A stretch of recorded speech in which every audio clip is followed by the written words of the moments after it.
उठवा माथ के गगरिया दुनो नैनवा कटरिया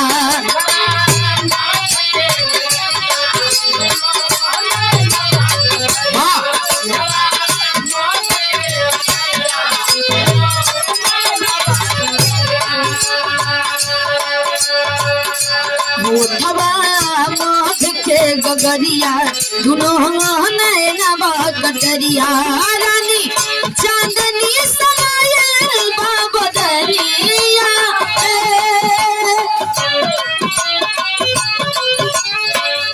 ओ रानी चांदनी समायल बाबदरिया में आठवा अजूबा बड़ो दुनिया में ए रानी आठवा अजूबा बड़ो दुनिया में।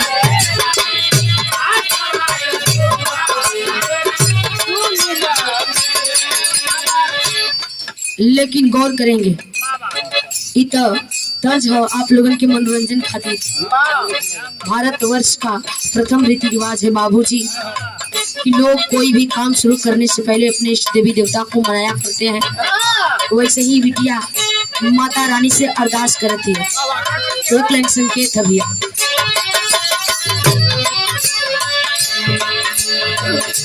धन्या हो मोर मयरिया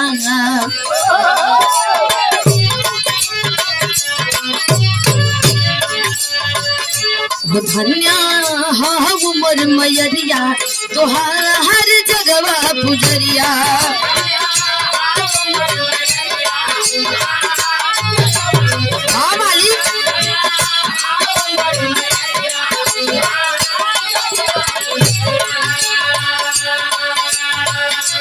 धन्या हो मोर मयरिया तोहार जगवा पुजरिया रस रागबार सदा मोर रगिनिया में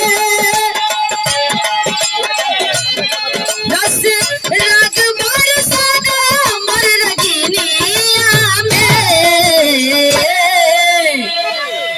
ए माई चलबा बिखेरा हमार दुनिया में ए माई चलबा बिखेरा हमार दुनिया में। हाँ भैया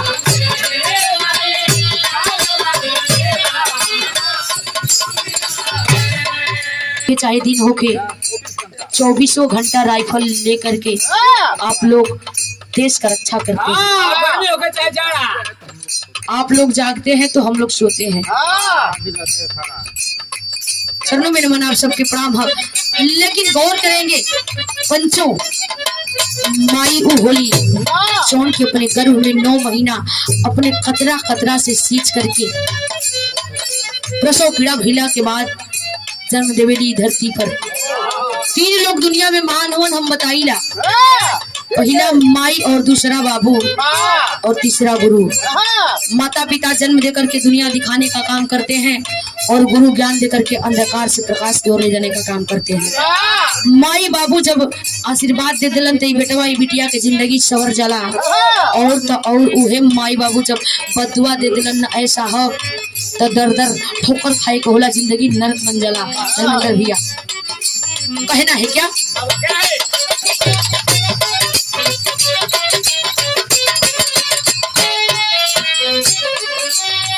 तोहरा जैसन देवे वाला कोई नहीं खेदानी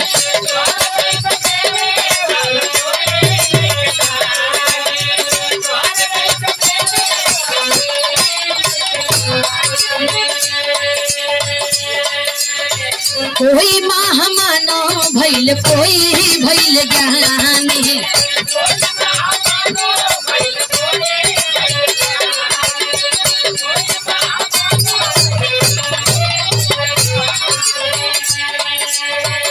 ओ आज सब नहाना यही रोशनिया में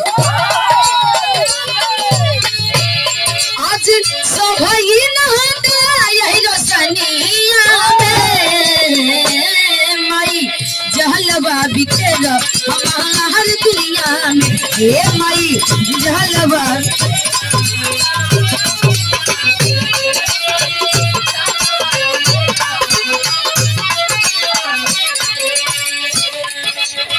देखिए वंदना चाहे 1 मिनट होके चाहे 1 घंटा चाहे पूरा रात